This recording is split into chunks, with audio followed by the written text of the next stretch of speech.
everyone. Welcome to the One Sage's View podcast. I'm Sarah Christensen, your host, and today I'm grateful to share my passion of astrology with you and share what it brings to our life and our human experience. It's the end of August as we record this, and I'm excited for today's guest where we will be discussing locational astrology, also known as relocation astrology or astro-cartography.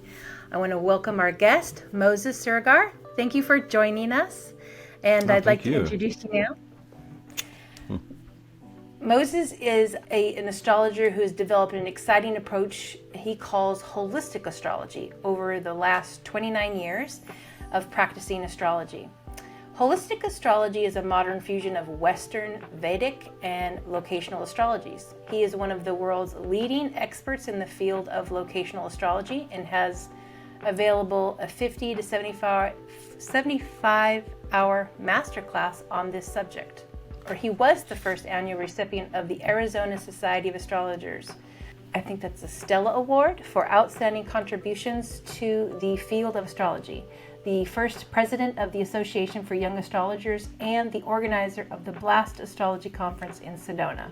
He lives in Prescott, Arizona with his kids and enjoys helping people understand the impact of location on their lives through his full-time practice of this sacred science. Welcome, Moses. Thank you very much. Thank you, Sarah.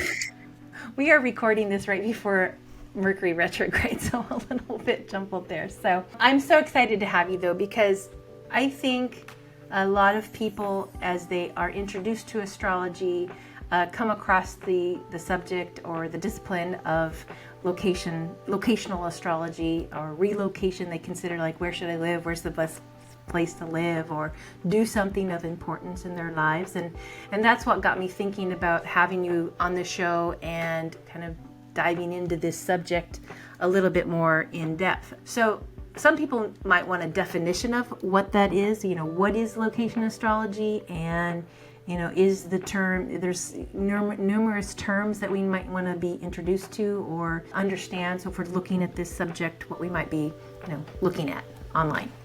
Right. So we're thinking of what is it, right? Locational astrology. For someone who's very new.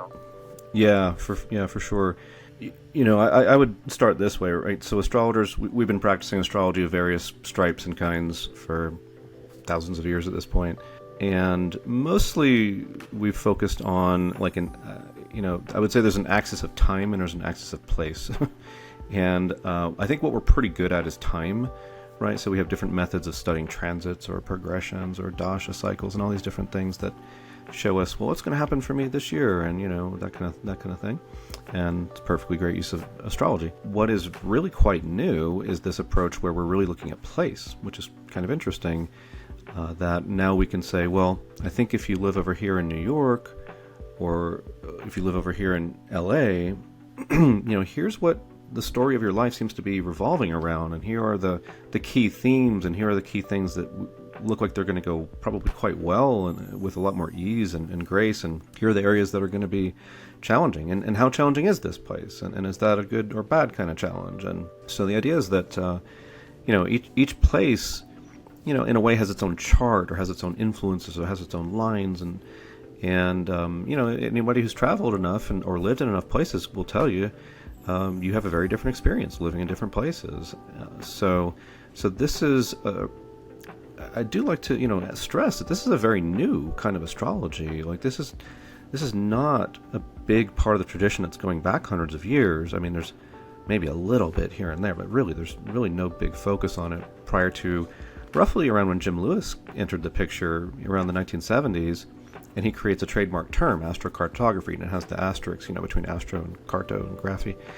And he was really brilliant. He figured out how to look at some of the astronomy more strictly. So he would look at things like, now if we say, like, where's the sun rising, there's only one way to say sort of where's the sun rising. But if you say where's Pluto rising, there's really two ways you can do that. One way is to look at the degree where we place Pluto in the zodiac, and the other way is to say where is it literally rising. So he introduced a method that my software calls Inmundo, where it's literally saying, well, where's the body itself actually rising, which seems like it ought to be significant, right? But that's not entirely how we do astrology, because if a planet is a little bit, kind of not at the same plane that the sun is traveling, if it's off the ecliptic a little bit, then it's not going to be rising at the same place where we say its degree in the zodiac is rising. So that's a little finer point there. But anyway, he figured out how to do that. So his maps are the ones that are more astronomically accurate, if you will, which doesn't mean that they're better. And he even admitted that you should basically look at it both ways. And I'm a real both ways kind of guy, as you may have gathered, given that I do Western and Vedic astrology about equally. I'm always about integrating opposites and trying to see how they fit together in a smart way. So so this is quite new, and so what became popularized were these maps. And so a lot of my older clients will say, I have the old map from the 80s that I got from the Jim Lewis people, and that's cool. But like any field, we want things to grow and evolve. Over time, we want to get more and more useful information, more and more accurate information. So I do think we will look back on the astro-cartography era as nice, but kind of, I don't want to say dark ages exactly, but the first thing, you know what I mean? Like it wasn't, we have evolved beyond that. I mean, I can say that from my work, and so it's still, being developed, and I think we have to be humble about that, because we don't want to think that, hey, I got certified in ACG in the 80s or 90s, whenever it was, and I got it all. I figured it out. It's it. No, I promise you didn't figure it out in the 90s or 80s, because it's still evolving, and I've tried to make my contribution to kind of, move that forward, and that's part of why I'm trying to get out and speak a little more and share more of my perspective on things. But it's, I was drawn to it, in a way because it's just so practical. I mean, am I living in a place that's going to support my goals for my life, right? I mean, that is so practical. And the timing pieces we can try to work with, like, okay, you're going to have a Saturn transit to your moon next year, and we can talk about how do we maybe understand that or work with that. But you're not going to change. You're not going to change the fact that Saturn's transiting your moon, but you could move. You could move, and that does change things. And that's why this is so empowering, is that I think you get a little more control of some things, at least, theoretically at least. But yeah, I mean, right, if you pick a different place, it changes your picture.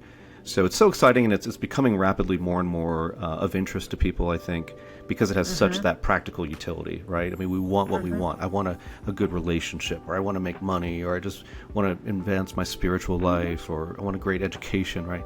So we want to make smart choices. We want to figure out the places that are going to support us in those choices. So it's really exciting to be a part of that new thing, Right, and you've been, like, as your intro noted, 29 years. So in the 29 years, has the locational astrology been kind of at the forefront for you as a part of that whole mix, as one of the deepest parts that you may have discovered that is important to you and how you work with it? Yeah, I did my first reading as a college freshman in the spring of 1993. I think I got that right. No, 94. Sorry, 94. And then I ended up moving to Colorado. I was in Athens, Georgia. I moved to Boulder, Colorado in the summer of 1998. So I know prior to that, I was starting to really look at this sort of locational astrology phenomenon. And so it's probably around somewhere in probably 97 or so, I was probably getting pretty curious about that. And it just kind of grabbed a hold of me, because for the first time, again, I found something that, like, oh my gosh, I can sort of make a decision here. I can choose to go here or there. And it just fascinated me right off the bat, because it seemed to be so significant. It seemed to be so accurate. It seemed to change my life based on where I was living. So it didn't take a lot of convincing for me. I just thought, wow, this is the most practical, pragmatic thing I've found here in astrology yet, and it's provable, right? I mean, it's like, essentially it's either right or it's wrong. I like that. I like when things can be, found to be true or not, just and then it's useful. Lived experience, yeah, useful. I would absolutely think so. But is it just based on the experience you may have in a given place? Or given places? I mean, how would you compare? Or is it based on kind of both? Like you said, there was a both when you were considering things. And so I'm curious about that, because you could be having a transit that's pretty significant anyway, and you may be in a place that's favorable for you. But if you were, so you live through something in a favorable place for your nativity, and then maybe you move and you have to move for work or something, and then you have different kind of experiences and the same difficult transits going on. So you know what I mean? Is that how you kind of get to like how this may be a variable in the mix to compare it? You know what I mean? Yeah, I mean, I think you're bringing up an interesting thing, which is like we don't have parallel universes and lives to look at. So if you go through a certain transit, let's say you're living in one place or another place, like we don't get to say, oh, what would have happened if I'd been in New York? What would have happened if I'd been in California? Mm-hmm. Now we can look at the astrology if it's accurate enough, and I believe it is and it can be. Mm-hmm. Then we can make an educated guess about that. For example, occasionally I've seen something where someone goes through maybe one of the most difficult transits of their lives, like a very tough time, and they'll move. And I've seen this occasionally where they'll move to a place where the chart looks really quite great, quite supportive, like not that challenging, or the influences that they have in terms of location. Because it's not just a chart, there's these other things that we look at too. There are parents and local space, and there's sort of the astro-cartography approach, and there's geodetic lines. There's all kinds of stuff you can really look at. It gets to be a pretty interesting stew of a lot of different influences. But there's been people where they go to a place, they're going through a tough time, that the place seems really fortunate, and then they might come to the conclusion that place is terrible for them because they went through such a tough time, and it would have been a tough time no matter where they went, more or less. Right. But in those cases, my guess is somehow they ended up in a place to soften that blow, if you will, and make it easier. So sometimes people have asked me things like that, like, well, I was here for a year and it was like this. Was it the timing or was it the place? And I like to think I can give them a reasonably educated kind of answer to that, at least the best I can do, because that's really useful. Because hey, maybe it was the place, and it's always going to be pretty rough, and maybe it was the timing, and maybe that place does potentially become a whole lot better for you, the next time around when you're not going through such a tough time. Right. So that's an interesting dilemma, to look at. And then there's the matter, I'm kind of getting into some fun topics here. Like, so we have a relocated chart in any given place. And one way to put that is, when you were born, when you were a tiny little creature drawing your very first breath of oxygen outside the womb, that moment is really sacred in astrology. And it's quite significant if you think about it right over the course of your life. So at that moment, it's as if, there's a lot of frozen images, like snapshots. A grid is set up at that moment. So when you were born in Maine, there was a different chart hanging out in London, so that if you had been born in London at that moment, you would have, of course, had a different chart. But there really was a chart in any given place on the Earth when you drew your first breath. And so that was literally happening when you kind of, got into this whole human experience here. And so the notion is that those charts are one of the things that are extraordinarily significant for the entirety of your life. It is as if there are influences that are just kind of frozen in time from that moment. And I like the fact that it is based on something that was really occurring, right? If we say as above, so below, then, well, as above in London when you're born is so below in London when you live there, now.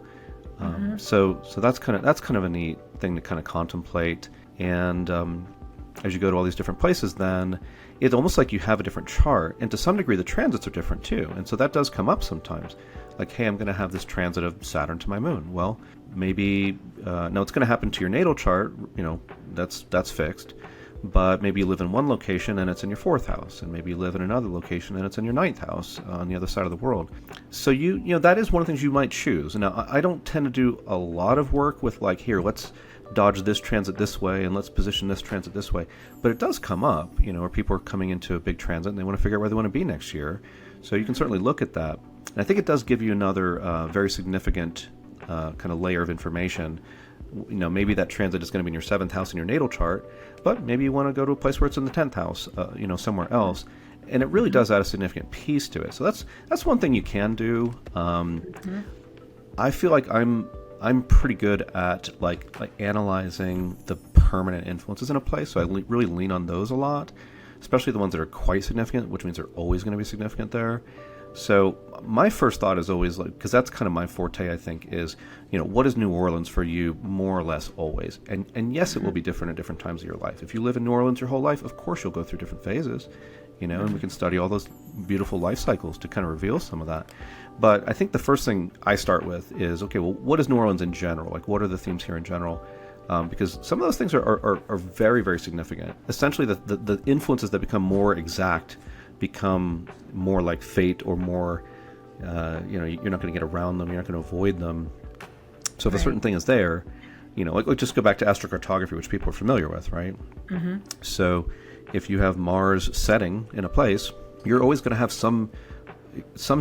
your overall life experience is always going to have this very Mars setting quality. And I mean like really quite exact too, because it is fun to see, what are the things that are really exact to this place. Right. Those things, they don't go away. They never go away, ever, ever, ever. So that's something I can tell people sometimes is like, okay, this thing that we're talking about here, this influence, which we can see it in your history. It's been that way for the last 20 years. So we know what I'm saying here is proven by your experience over these years.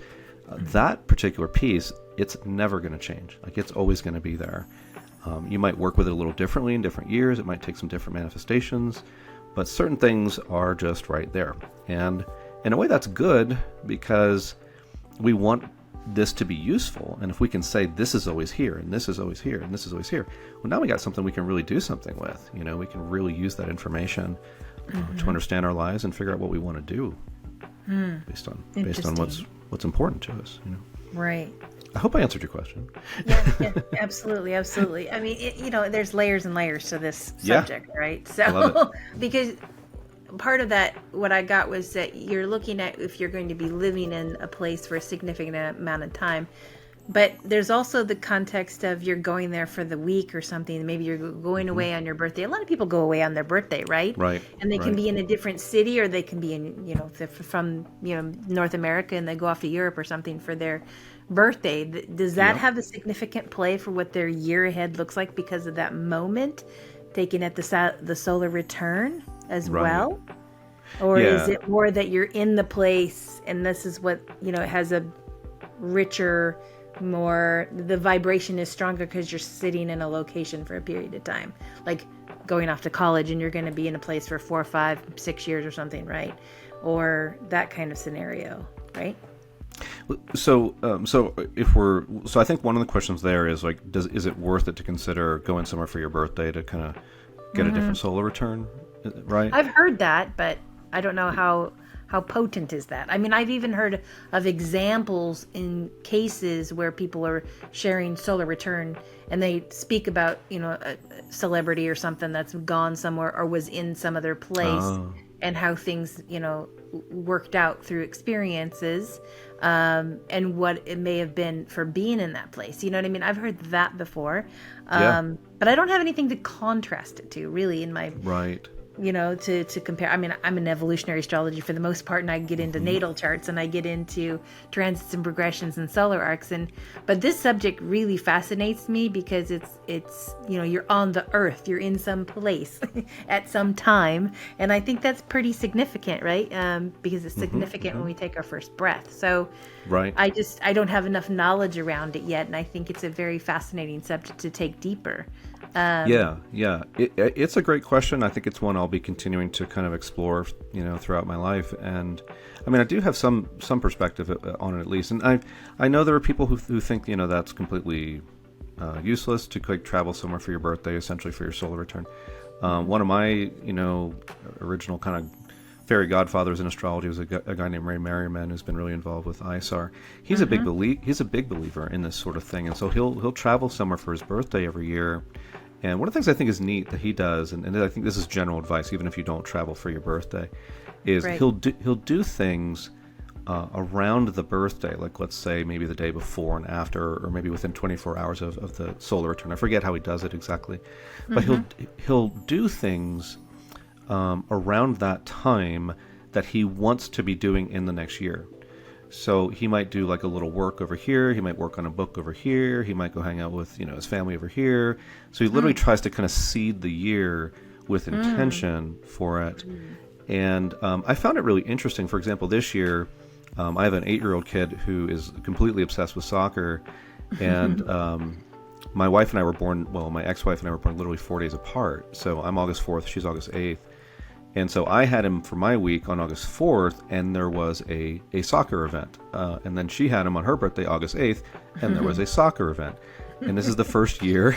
This is the first year that he's going to be doing like 3 practices a week is what it's looking like, plus some games on Saturdays and some extra events here and there.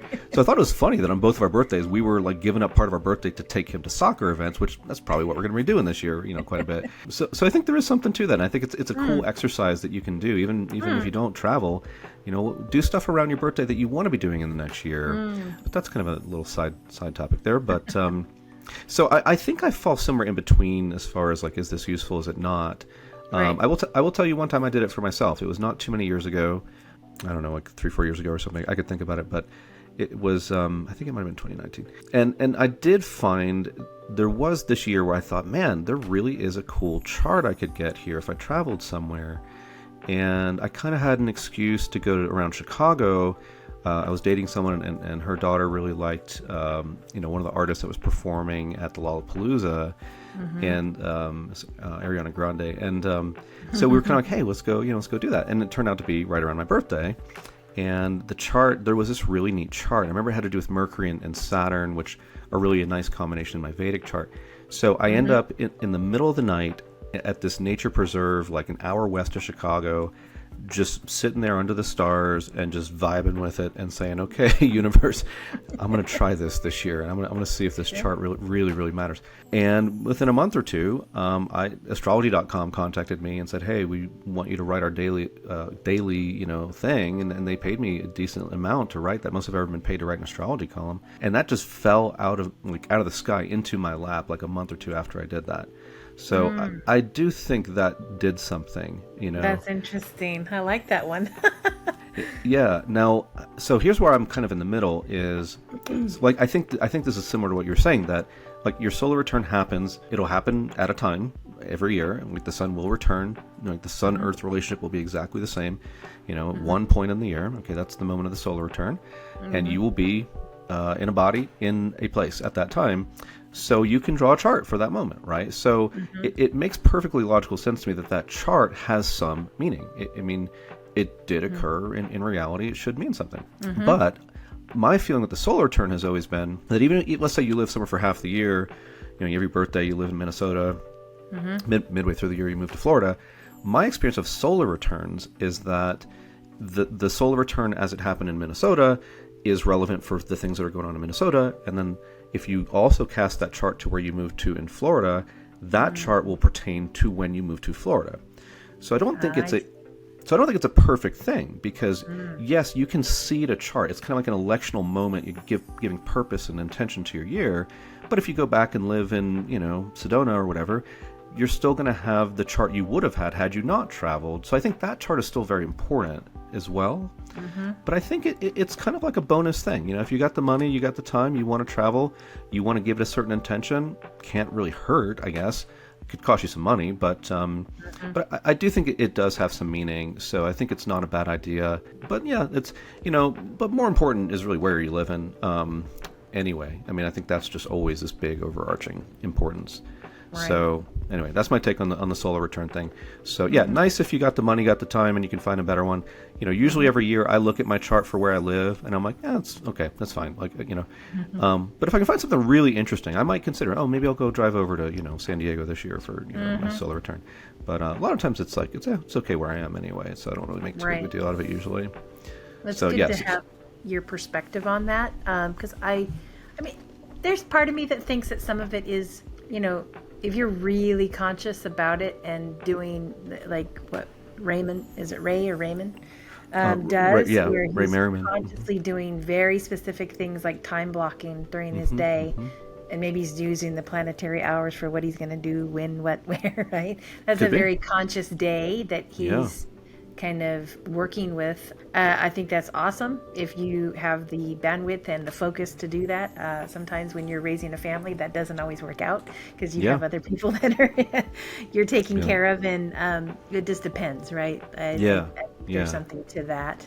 I wouldn't want anybody to think, oh my God, I gotta go fly to Tahiti or something, maybe if you got the money and time, you might be able to do something cool like that. But don't feel like you gotta run out and do that every year, Right.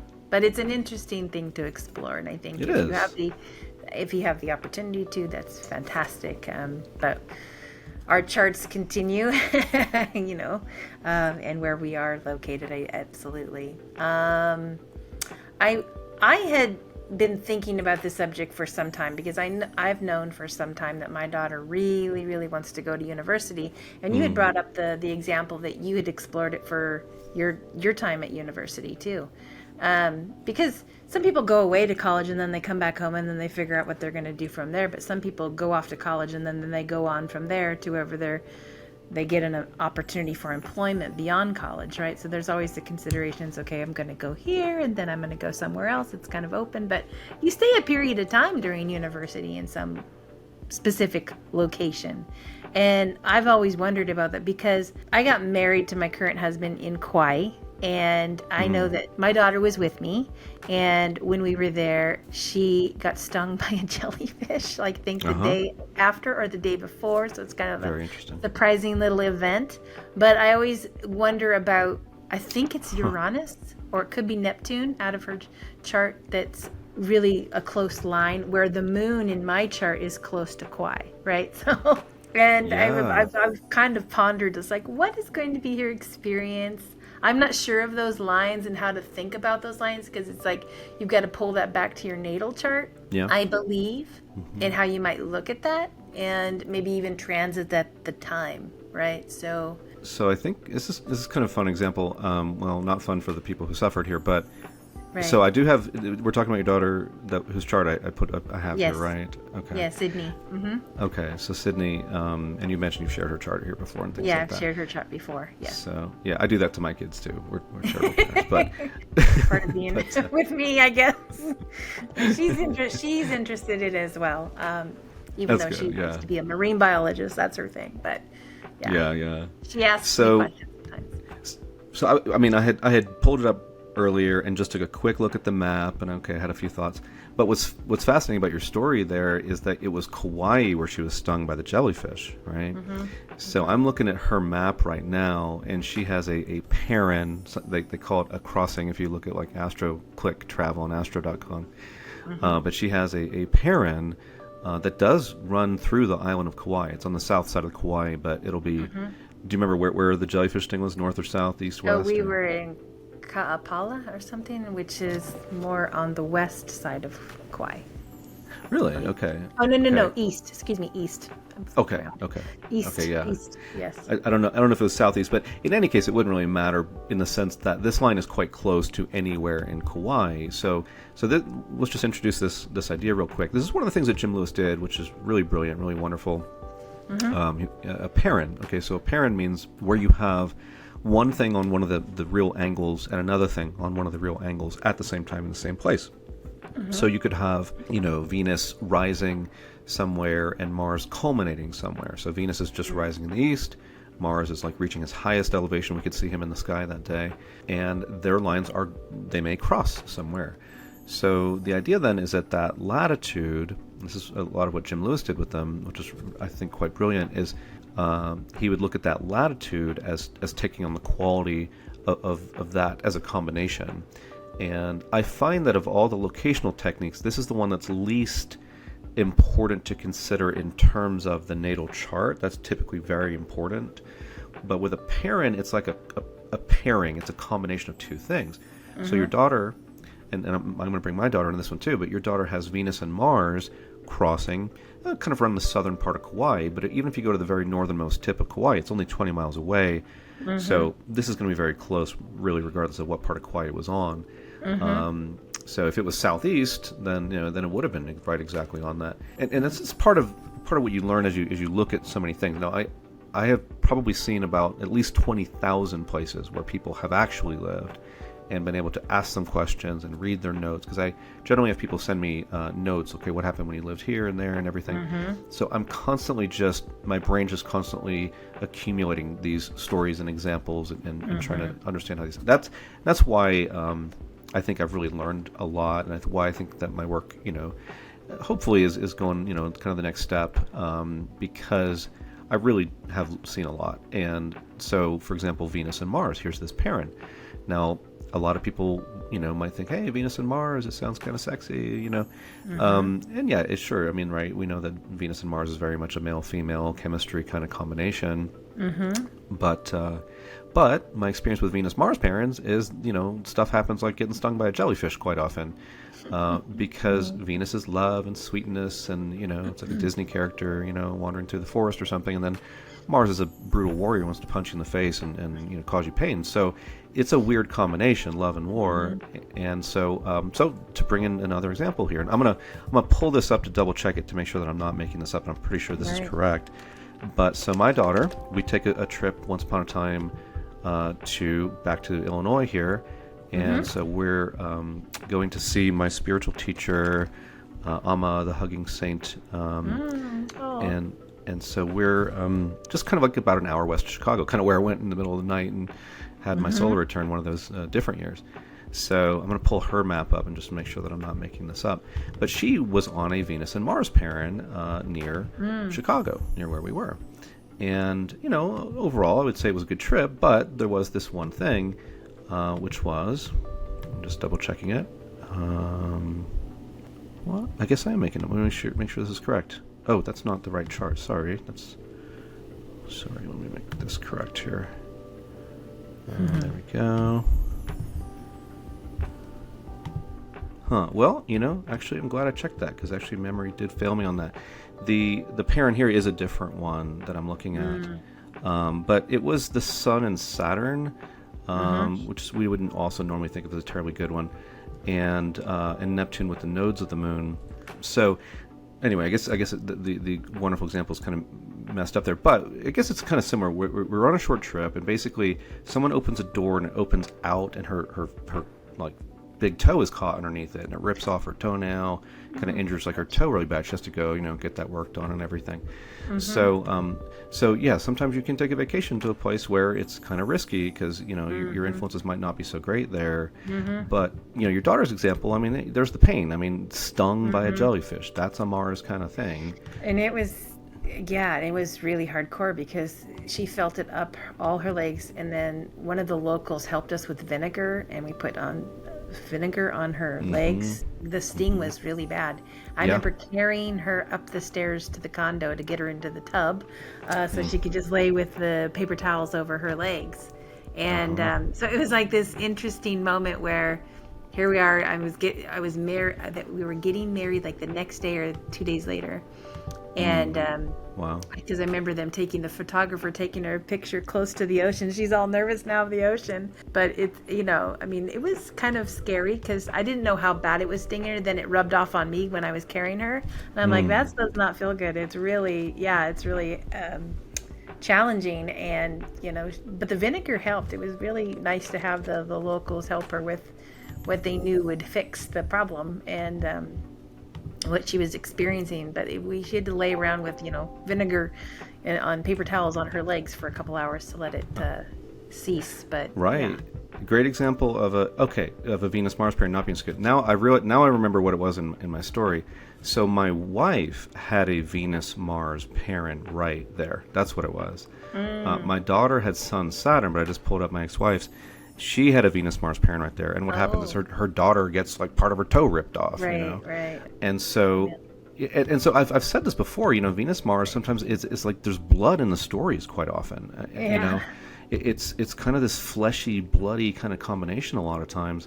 Right. And my experience with that parent for relationships isn't really like, oh, I had a great sex life. It's more like, it's an awful relationship. Basically, it doesn't end well. It ends with pain.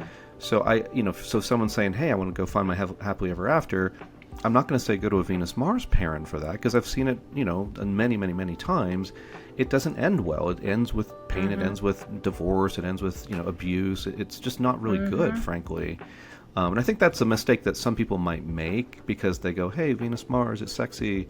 But, maybe a little bit like, it's also pretty brutal too. Right. So this is kind of an example of like, okay, when something's quite exact. Now I just pulled up my ex-wife's map over there in Chicago, and she was really, really close to that line. We were very close to that Venus Mars line, where that had happened. And if you guys were, again, anywhere in Kauai is pretty close, but if you're southeast Kauai, it was right there. It was kind of like that, yeah. Yeah, I mean, there's like Kapa'a is the town you kind of fly into there. It's right there. Oh, actually, no, Kapa'a is north of that. You fly into Lahui, and then Kapa'a is a little bit north of there. So, right okay, there so on the beach. Yeah. yeah, so Kapa'a would have been 11 miles from this Perrin. In my way of measuring it, that's about 5/6 of its strength. So, I mean, that is quite significant. That's Pretty pretty strong. powerful, right? Now, if she had been stung by the jellyfish further south, trying to get that town that's at the southeast of Kauai, but there's one down there, it would have been, I would say, I would predict, I would be fairly confident, it would have been worse. It would have been even more pain. It would have been even more significant. Maybe it would have been something worse than a jellyfish. Like a spectrum of like intensity based on that closeness to the line. Yes, and that's a lot of what I've worked out and what I teach my students. You know, I mentioned I have that masterclass available. You really have to understand how to measure these things out. Like they really, you know, and so I've figured out a way to say this is half strength here, this is a quarter strength here. Okay, so for example, if she were to go to school in Kapa'a, okay, well that's 10 miles from it. She's getting 5/6 of that influence, which is quite a lot. It's quite strong. Right. So the question is, she's thinking about going to school in Honolulu. Okay. Honolulu is where her school would be. Yeah. Yeah. Manoa. So Honolulu, if the city is Honolulu, you might want to double check, but I think that sounds right. You know, now that's 42 miles from the same exact Perrin. And we're getting about, I'm kind of doing the math in my head here, we're getting about 40% of the line there. Right. Whereas, you know, it's more like, 5/6 of it would have been the other spot. So Honolulu is within range of her Venus-Mars Perrin. It's not as strong as it was where the jellyfish bit her, but she was also there for just a little bit, right, for the trip that you guys took. So what if she lives in Honolulu for 4 years, right? Over 4 years. Yeah, true. Right. You know, stories can manifest, you know, at different scales over different lengths of time. Right. So, you know, I mean, okay, so you're sad. I can be honest with you, right? So, yeah, of course. Direct is better. Yeah. And I find that when I ask people that, they always tell me yes, you know. Yeah. And I like to be respectful, though, because I can be very, you know, I've seen enough to kind of be pretty confident what I'm seeing, so I can be pretty direct about it. So, I mean, this would cause me some, let's say my daughter was going to go, this was her map, and she was going to go to Honolulu. Okay, I'm a little concerned about this, because I know, God, I hate to say this out loud, right? But I'm pretty confident she's going to have some pain there, right? She's going to have maybe a relationship that hurts, you know. Again, the jellyfish is kind of the symbol of that, unfortunately. Now, that could be worse. It could be stronger. It could be closer. If she was saying, hey, you know, oh, you know, my college is in the south of Kauai, I'm thinking about going there, I would say there's no way I would ever recommend that to anybody, you know, for a long then I have another one for you. So you're on Oahu. Sure. You can see the island of Oahu, right? And Honolulu's on the south side, right? Southeast, yeah. Or southeast, yeah. Okay, you go to the other side of the island. There's a little lab. There's a lab up there that is used, like it's called Coconut Island. I can't even say it in the Hawaiian, sorry. But it's called Coconut Island. Okay. This is a very specific lab research place, and it's on the other side of the lines. And so that one is closer to Kauai, I think, right? So it's you're kind of north. And this is like her dream is to go to that lab as a marine biologist. And, you know, we were just there visiting and meeting a couple people. And so I kind of wonder about, you know, there's a vision to go there. So, I mean, it's like, it's not for me to like say what she's going to do or not do. It's for me to like, okay, well, you might face some certain challenges or whatnot, you know. Right. But it's, you know, I give my daughter free will to figure out what her path's going to be on, you know. Now, when I look up Coconut Island, I'm looking it up online, it's telling me that's on the Big Island. Is that not? No, it's north. It's a little tiny place, or they might be called Pineapple, but I've heard people call it Coconut Island. Okay. Oh, you're right. You're right. I'm sorry. You're right. See, maybe there's more than one here. So Coconut Island, yeah, I do see it on the map here. I'm looking on like a Google Maps kind of thing. So it's around Kaneohe Base. Yes, exactly. So it's a little, that one then, I can kind of approximate that here and just measure it on my. You can see the military thing across the water when you're on the island, you know. That's neat. And yeah. Okay, I do see where it is now. So let me measure that. So, you know, Honolulu was, it was about, what did I say, about 42 miles. Miles, yeah. Yeah, so 42 miles, which in this case, it's like 36 minutes of arc, so that's like 6/10 of a degree, which means the influence is about 40%. There's a little bit of math there, sorry. So Coconut Island then is 31 miles away, almost exactly half of a degree of latitude. So it's not that different. It's about 50% of this line, as opposed to Honolulu being 40% of that line. So pretty comparable, because those two places are only about 10 miles apart, north to south. Right. And by the way, these parents are quite precise and powerful, so they can really help you differentiate two places that might be like an hour apart driving distance. I have one. I live up in kind of central northern Arizona in Prescott, but down, as a crow flies, as a car drives, I should say, driving south, it would be about an hour south. It's kind of like, it's about an hour south if you could drive straight down that way and reach that latitude. And so that, I have a line down there in Phoenix it's a Moon Pluto pairing that I also lived on when I was in Atlanta and Athens, and I feel it as soon as I'm down there. I don't feel it up here, actually. It's about a degree away. I don't feel it.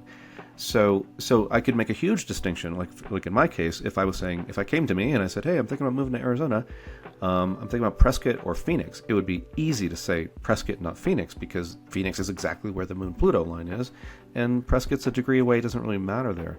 Wow, I didn't know it was so precise. Right. That's what's fascinating about it. It's one of the few good things about having Venus in Virgos. I like to figure stuff like this out, and and so I kind of like the details, and I like to measure these things, and there's a lot of careful measurements, right? So you can move a half an hour, and okay, this gets a little bit more of this, and this gets a little less of that, and I love it, and I love that I kind of have a system of it where I can kind of measure that and understand it, and help people weigh it out. And so I can be very precise sometimes. I can say, I would go at least to, 50 north 22 or north of there. I wouldn't go south of that degree. And I love that it can be that precise. I like that. That's fascinating. And in your masterclass, you help people learn this. Definitely. In detail? Oh, that's cool. Yeah. I'm very happy to have done that. Because and I'm happy that class was it was a class. It was an oral thing. I mean, they were all like kind of Zoom meeting kind of things. So I could take questions, I could show examples, you could hear, the tone and inflection in my voice. It's not like, here's a bunch of lessons to read. I feel like it's this stuff, I think if people who are listening probably starting to realize, wow, this is actually really significant. If it's true, then you don't want to, it's so powerful that I don't want to, write something that you misunderstand. I want you to hear it from me so that you can kind of get it the best that I can give it to you. Right. Because I mean, honestly, stress. Yeah, because I mean, honestly, if you get this wrong, and I know for an ironclad fact that astrologers are getting this wrong left and right, in and out, all the time, and it hurts me in a way because I know that we are doing so much harm to people without any idea that we are doing it. And I would have probably been that person too at one point, but I've just really put a lot of work and effort into understanding this more carefully. And there's things that people don't know are things. There people might go, oh, here's a Jupiter line, this is good, and then you understand on some of these other pieces, and you go, oh, but it's this, and this, and all those things are brutal, right? So if you get this wrong, you could go tell someone to go to a place where they might have really significant health issues. It could shorten their life, right? I mean, or their marriage or their family could go through so much more stress and all this pain. And so that's one thing I do try to convey when I talk about this is if you don't really know what you're doing, just really, God, please be careful, because you could be doing so much harm from the nicest heart on earth. You might just think you're doing the best thing.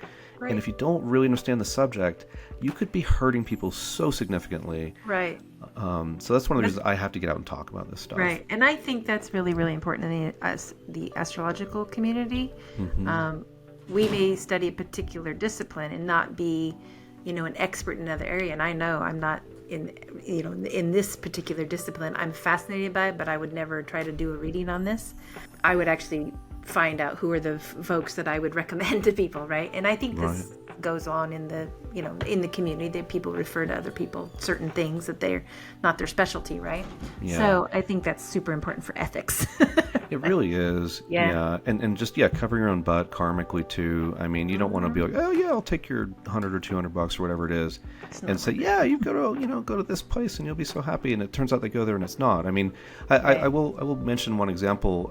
There was someone had been to another locational astrologer, and this individual told them to go to Seattle to find like happily ever after. And I will say he was an evolutionary astrologer, so there were some things he didn't really emphasize, like some of the ancient stuff. Like what the person had there was a moon in Scorpio near Seattle. Well, any ancient astrologer will tell you that's the moon's hardest sign. It's not that it's bad, but it's challenging. There's a challenge to that. There's a reason why astrologers have been saying that for thousands of years. Right. And so it was like a moon rising position. But another thing I don't think he understood was he had recommended them going to the side of the line that put the moon at the end of the 12th house as opposed to the beginning of the first house.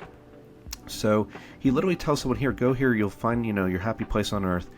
And it's to me really blatantly obvious why that was a horrible piece of advice, because the moon was in Scorpio, which is not, you don't just say, yeah, go to your moon in Scorpio and you'll live happily ever after. Like, you got to be a lot more careful with that. And it was a 12th house moon position that was rising. So really two of the worst things that he could have found was a fallen moon emphasized in a 12th house way. So what happened is the person went there and they tried to get a house, and it was just like brick wall, and they come to me and like, why was it this guy said this would be my happy place, and it's like nothing's working here. And I'm like, because he doesn't know any traditional astrology. Like, he doesn't, he's not, there's no common sense about like, this, and that's one thing people don't understand sometimes is that, particularly with some of the astro-cartography lines, there can be a huge difference going east or west of the line. That you have to do, I'll just mention this for the geeks out there, but you have to do that zodiacally, not in mundo, because zodiacal will give you a chart position. So in other words, if you use the zodiacal method of positioning these lines, it'll show you where is the planet rising in your chart when you relocate to that place. And then that gives you a line where you can say, well, if you go to the west of your rising line, then the planet is in the first house. If you go east of that rising line, the planet is in the 12th house, at the end of the 12th house. And that's a night and day difference, So I'm soapboxing at this point, but in addition to some of the ancient astrology stuff like that, the thing that I say that's probably not very popular is you should understand some Vedic astrology and use some sidereal astrology too. And I know that most people don't want to do that.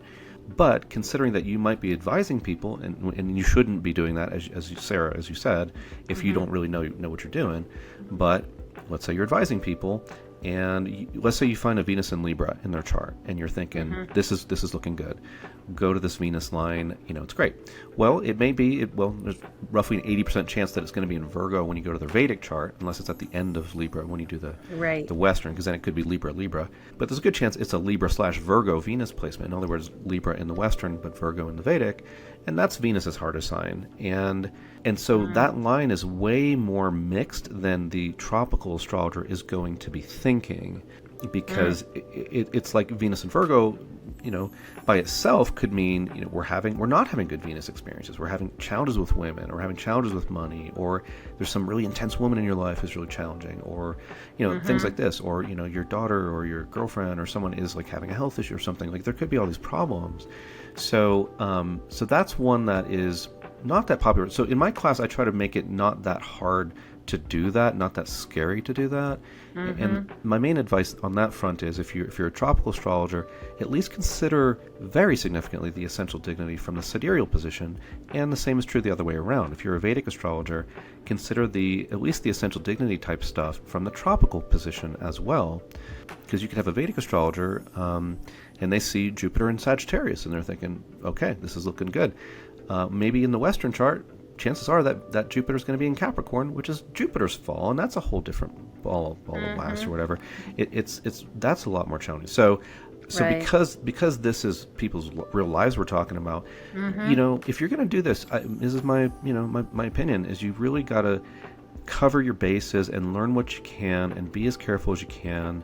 And it takes looking at things from a number of different angles to get that, and it's really not that hard if you're open-minded about it.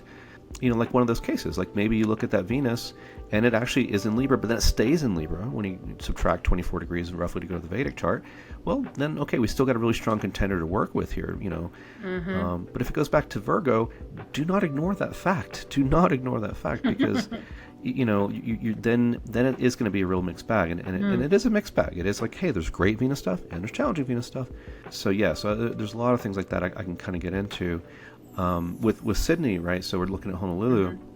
So she's got this Venus-Mars piece there. Equally distant to the south. Like, let's say she had wanted to go to Maui. To the south, there's a line that's about 40 miles to the south, which is also at a 40% strong, range, in my opinion. This one involves Saturn and Ceres. And Ceres is something I can talk about. I'm going to be giving a talk about Ceres on September 14th to the Jeffrey Wolf Green EA Evolutionary Study Group. Evolutionary Astrology Study online. Group. Oh, I know what you're talking about. Yes. Yeah. So that's going to be... Yeah, so that'll be like a live talk, and then it'll be recorded, and it'll be on YouTube as well.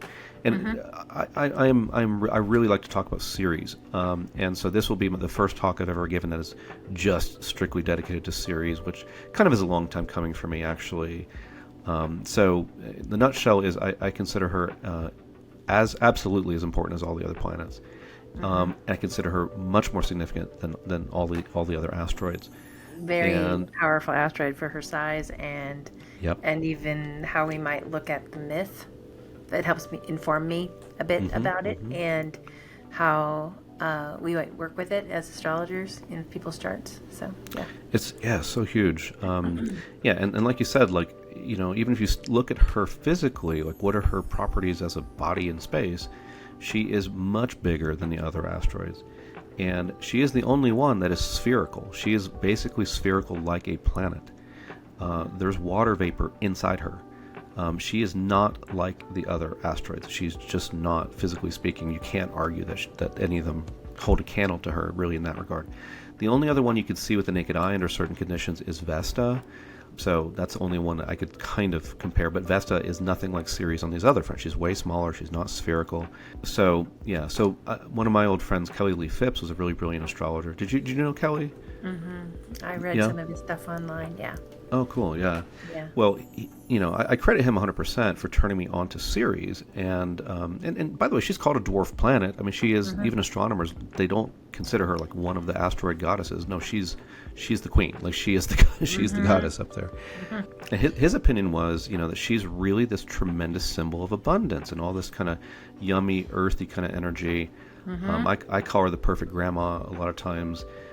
She is like a female Jupiter. She is a great benefic, like on par with Jupiter, but she's feminine, she's earthy, and I think in modern astrology we've kind of misunderstood her a lot. We've kind of, included her with the other asteroids, which I consider mostly a mistake. We focused on her, the rape of Persephone, her daughter story. I think because there's been a lot of psychological astrology, we kind of like those deep, dark stories sometimes. And that is a part of her story, no doubt about it. It is definitely a significant part of her story. But who is she really? She's the Earth Mother. She will feed you. She, when she has her daughter, everything comes to life in the spring and in the summer, and everything's growing, and there's food and there's happiness, and people are getting outside. That's who she is, right? It's in the winter is more like when she's retrograde. It's like, in the winter she's depressed. She doesn't have her daughter. Everything's dying, and the parent is separated from the child and all this kind of stuff. So that's her shadow side, sure, but it's not who she is. Like, she's actually the most incredible female benefic thing in astrology, period, hands down, in my opinion. And so Kelly, his opinion was that she is the modern ruler of Taurus from a kind of modern rulership scheme, right, where we give Uranus to Aquarius and Pluto to Scorpio, and so on and so forth, Neptune to Pisces. So he and I both were of the opinion that Chiron is the modern ruler of Virgo, but I don't think I would have figured out, might have, maybe, but probably not, that Ceres is so connected to Taurus. And so that's kind of the modern rulership scheme that I talk about and promote, where you have one body for each sign, which when you bring in Chiron and Ceres, you can do that. I do find that Ceres seems to act as if she is exalted when she is in Cancer, and in her fall when she is in Capricorn, which kind of makes sense on so many levels, like depression in the winter because she doesn't have her daughter, Cancer's a really nurturing sign, and feed people and all this kind of thing. So she really does seem to give great results in Cancer and in Taurus. That gets more complicated if the planet's retrograde, then it's more of a mixed bag. Sure. But so anyway, the reason I'm going into all that is your daughter has on Maui. So we go to Maui. She's got a Saturn and Ceres parent. That's the crossing that she has there. So Honolulu is, it's got 40% of Venus, Mars to the north, 40% of Saturn, Ceres to the south. And as a general rule, I will say Saturn, Ceres is usually not that fun. It's usually a tough line for people. If it is good, imagine Ceres is a benefic. Imagine she's sort of like Jupiter. She's going to enhance Saturn.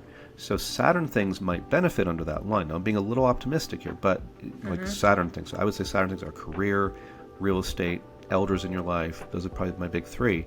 So any of those things might benefit from that sort of line. Like maybe, I don't know, there's an elder who, leaves you some money, or, it could be some different stories.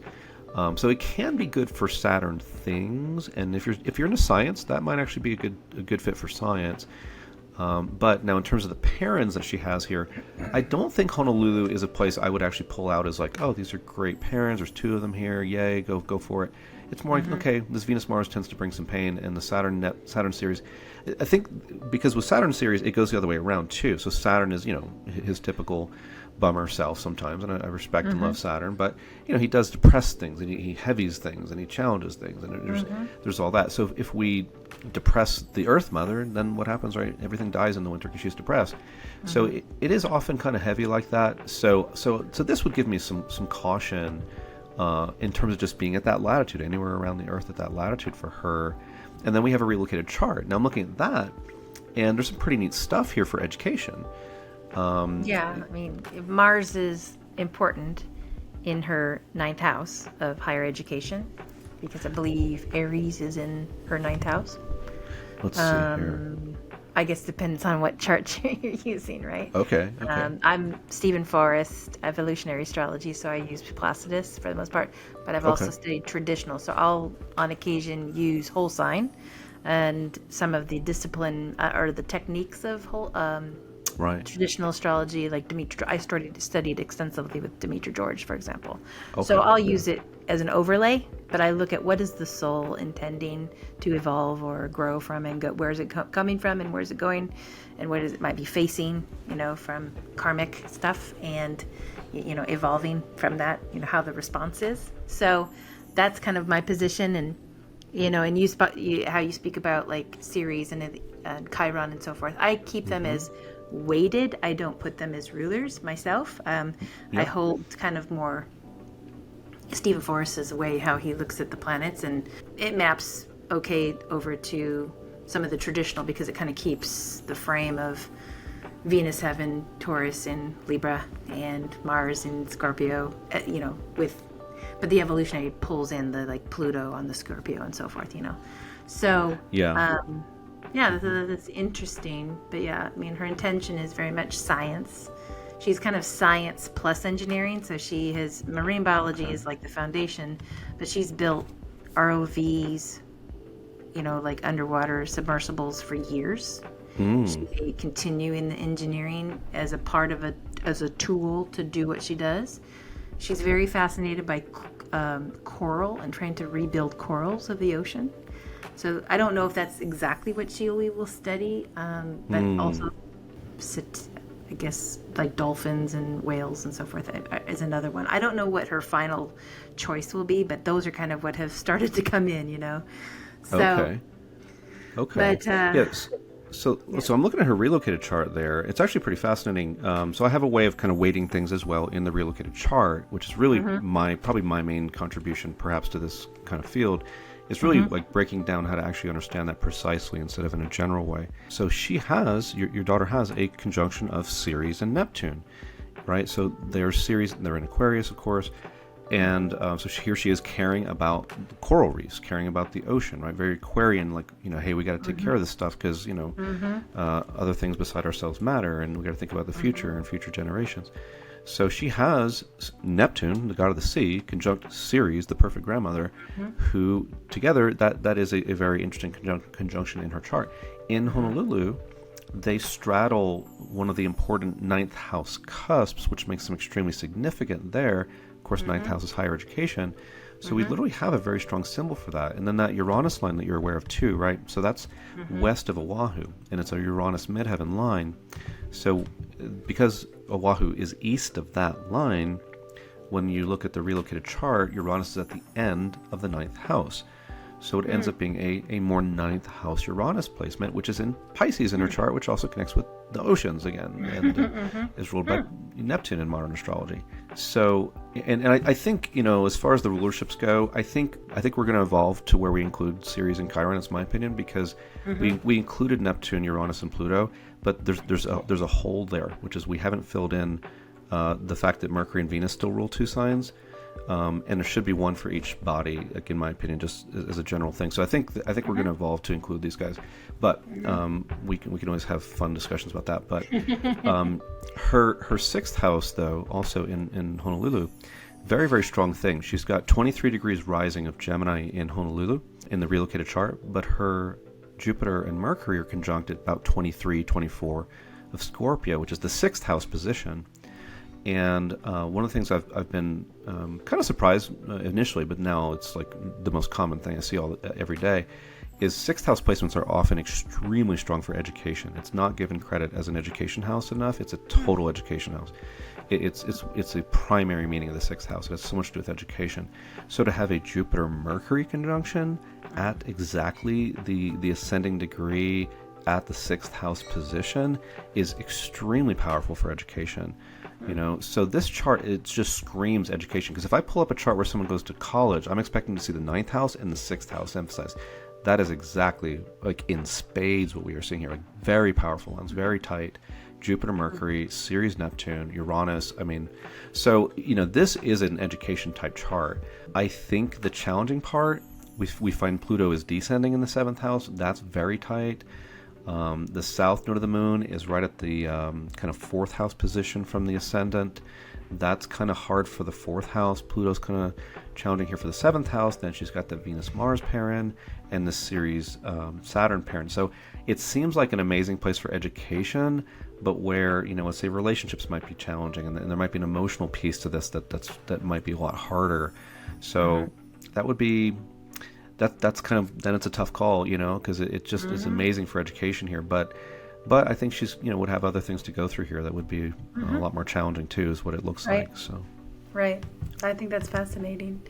What about the lunar nodes? Do you include that as part of the mix when you're looking at something on the maps and the grids and south, because you mentioned south node in her fourth at a Honolulu or something, right? So you bear that in mind, because your south node experiences are enhanced because they'll become angular, right? If they're not angular in the natal chart, is that right? Am I hearing that right?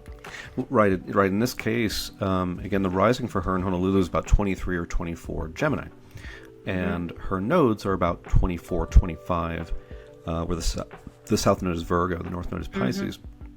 So if you imagine like an equal house chart where every house is 30 degrees, right? The ascending degree, and there's a number of different people in different traditions of astrology, East and West, that have pointed out and sort of speculated, or even said, as I'm saying here today too, that anything at the degree of the ascendant in a chart becomes extraordinarily important. That's one of the ways of seeing what's important. One of the ways, it's not the only way to see it. But therefore, when we look at her chart, we look at Honolulu, south node with the fourth house is extremely strong, and the north node with the 10th house in Pisces is extremely strong. And so the nodes are fascinating because there's kind of a Vedic interpretation, there's an old Western interpretation, and there's a new Western interpretation, which is more the evolutionary. And I think they're all true. I think they even though they might contradict themselves sometimes, they might contradict each other. So on the one hand, I think you can absolutely look at the North Node as a compass point, an evolutionary point. Here's where growth is happening. Here's where something's moving forward, and so on. And you can read it as a purpose. I think you can relocate a chart, look at the North Node, where is it in the houses, and say that in this place, your purpose changes a bit to be more like this house, So now that's 10th house in Pisces. She's talking about the oceans, and obviously it's Pisces, and she's moving toward making a difference here.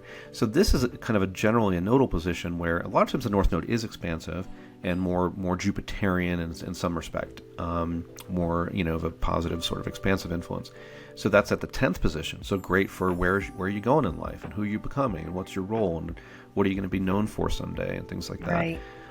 So I think that's really good. The clear downside is that often these nodes are where the North Node will create the expansion, and then the South Node will create the constriction, the contraction, the criticism, the endings. Frankly, it's often a lack of happiness is what the South Node does. And the fourth house is about happiness. So this is why I'm concerned for her more emotionally here than professionally. Professionally, I think she would do amazing here. That's but good emotionally, to know, though, right? And then it might be, it's not the long-term place. It might be a short-term place. And, that's why we would do astrology, right? We could make those decisions. Like we might go here for a period of time, but we might not stay here or something like that. I mean, that's what we look at. Exactly. But somebody has to choose that out of their own free will, right? They make the choice. So. Yeah, and I would say she might need support emotionally, or she, maybe in relationship. Maybe she needs help navigating, the wonderful world of relationships, because that's true. I mean, emotionally, she's someone who is quite innocent, and will have to navigate that. Her father will be moving to Hawaii, and so he'll be there when she's in college.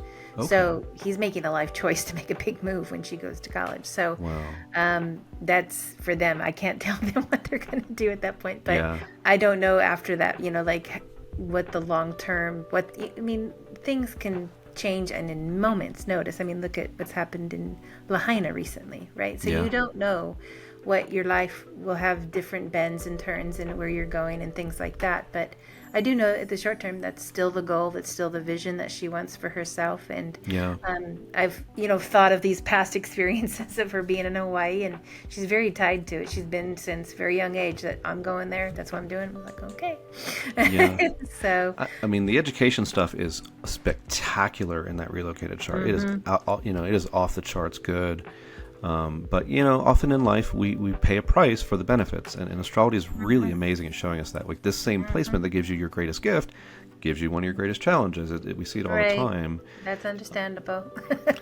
So, but I mean, so is that going to be, with the South Node in the fourth, is that a happy place? I think, in Vedic astrology, the fourth house is a place of happiness, domestic life and family. And then you could say happiness, and the South Node tends to take away happiness in a certain part of your life.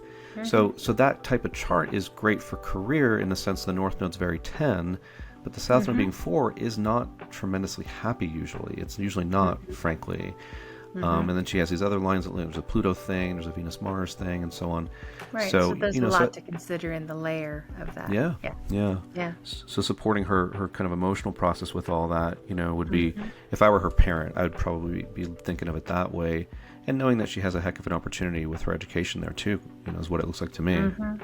Yeah. I mean, as a parent, I'm encouraging her to apply to more than one place, because you never know. I mean, the father going there is probably part of the reason that she's feeling that it's going to be easier for her to take off there, to to actually land there, because it's a big undertaking for her to do this. And then, but will that happen? That's 2 years out, right? So I don't know.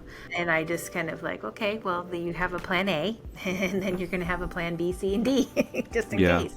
There's other, like the Oregon Institute of Technology is off the coast of Oregon, and that would be, I'll be moving to Portland when she graduates from high school. Me and my husband have a place there, and we'll land there. But and I went to Western, which is up north in Bellingham, and that's also a good school for marine biology. So I'll probably have her apply to a couple of them that support her studies that she wants to go after. And even UW is maybe an interesting one because of the robotics that they have there and what they've done with the ROV mate stuff. So, I mean, she was MVP as an engineer, 1 out of 6 chosen at Worlds this last year, which is amazing. She was only a sophomore in high school doing that.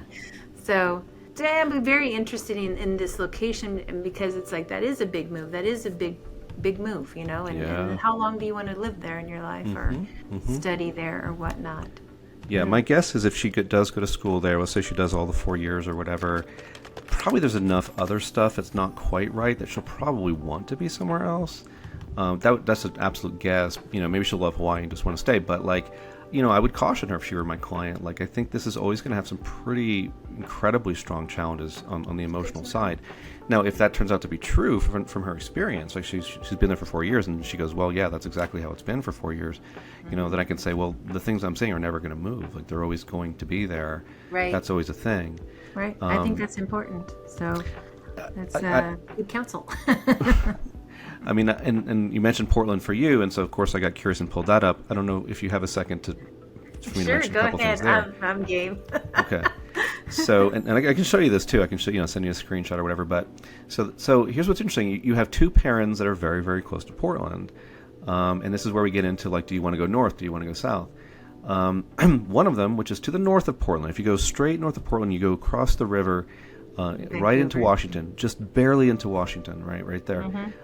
You have a Venus and Mars pairing right there. But there's a big nice but here. The one that is actually going through Portland itself is Venus with Ceres. And again, thinking of her as this incredible benefic, the perfect grandma. She's earthy. She wants to support you, wants you to be happy. Imagine that combining with Venus, right? And then Venus combining with her. That line is incredibly nice. That line is very, very sweet. So Portland's very nice. Vancouver, not so much. Don't mind. Well, thinking Vancouver, is that what you're saying? Well, here's what I'm saying. I think both of these lines are both actually close to Portland. I think you'll experience some of both of them there, and significantly so. That's one. Number two, the one that is more painful is to the north, and the one that is quite wonderful is to the south, right at Portland. So I would say I would go maybe south of Portland a little bit, or certainly not going north of there. Like, even if you looked at Hood River, which is like a little bit east of Portland, it's just above the Venus and Mars pairing. So Venus Mars is closer to Hood River than the Venus Ceres. If you're in Portland, the Venus Ceres is closer than the Venus Mars, and if you go a little south of Portland, then you kind of shade it a little bit, Yeah, my house is in the southeast of Portland. Okay, so that's better. That's much better. And here's what also gets fun is we can even get the precise latitudes. Another way you could play with it is you could say, I'm going to go exactly to where this Venus Ceres pairing is and see what happens. And you might even be living on it, or the house might already be there. But it looks like it's about 45 north and then 31 and a half on the minutes.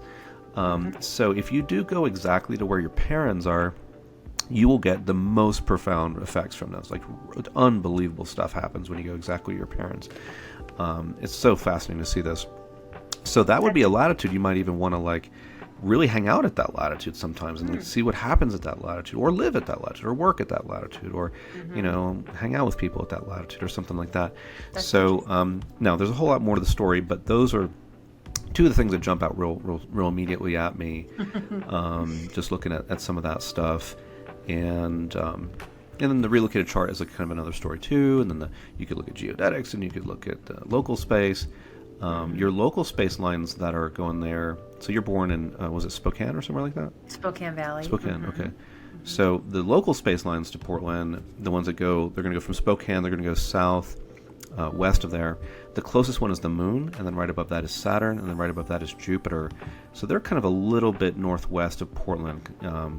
So those are your local space lines. So that will activate your moon, your Saturn, your Jupiter. But primarily in that order. So moon first, Saturn second, Jupiter third.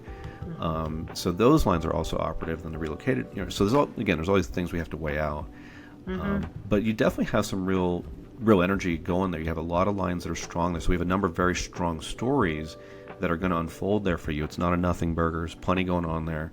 Nothing burger. I like that line. Some places kind of are. Some places like, there's not that much going on here. It's not that interesting. But here we got a lot of stories, especially on the map. Sometimes you see a lot of stories in the chart. Sometimes you see a lot on the map. You got to kind of look at each piece by itself. But anyway, I can go on forever, and I think we're going to try to wrap up at some point here. See. Yeah. Well, we are coming up. We've been talking for some time. Let me just wrap up here. In terms of what your favorite resources are, what do you like to share with people in terms of books to consider or other lectures? You got your own masterclass, which I'm very interested in. What else would you direct people to look at? You could probably search me on YouTube, and I've given a number of talks like this, different podcasts and groups and things like that. Actually, that EA study group, I did a series of 3 lectures for them on the subject. So you could watch like those 3 lectures I did, I think, last year. So there's a bunch of stuff like that out there. I don't think if you want to get ACG certified, look into the Jim Lewis Foundation. You can get a certification through them. It's very cool to go through that process and see what he was thinking. But don't think that if you've gone through that you know exactly what you're doing, because there's a lot more to it than that. That's my take on that. Martin Davis wrote a book called Astro-Locality that kind of lays out a lot of the basics and the structure of it. Kenneth Irving wrote a book. I think that might have been with Jim Lewis. So there's a few fun things out there. But yeah, if you really want to study it in depth, I am available. I have that class, and it's like 50 hours for the first bit of it. It's like 22 classes plus a bonus class, and then I do tutoring and I do sessions and things like that. So you do tutoring with you while you're doing that class. Yeah, or maybe sure, absolutely, yeah. Okay. My website is astrologyforthesoul.com. That's all spelled out, and then from there you can find my social media links, like mostly Facebook and Twitter at this point. I've got some things coming up, like I mentioned, that talk on series. There's a new astrology app called Astro Star. Download it for free. And I'm one of the people on there, and I'm going to be doing different live streams on there. Astro Star. Yeah, it's neat. It's really neat. And I'm hoping to have my first big thing that I've really done in astrology out there by the end of the year, which will be, I haven't really mentioned this a whole lot publicly, but if you've listened this far, it is a podcast. So I'm hoping to have, it's going to be called The Soul of Astrology is going to be called. And so, Soul of Astrology. Yeah, hoping to have that out there soon. But awesome. Yeah, thank you. Well, this has been fascinating, and I know that when I go to mark, potential things to share out, I'm going to have more questions probably come along. And this is just a fascinating thing, but because we want to live our best lives, and living our best lives is kind of taking into account what astrology has to share with us. I mean, why else would we study it, right? Is to help our live a better life. And so I thank you for your time, Moses. It's been extraordinary, and I look forward to reaching out to you for myself for some more, because I can't get enough of this. And so thank you so much, everyone. Thank you, Moses. And everyone, have a great rest of your month. This should be coming to you very soon. Thank you so much. All right. Aloha, everybody.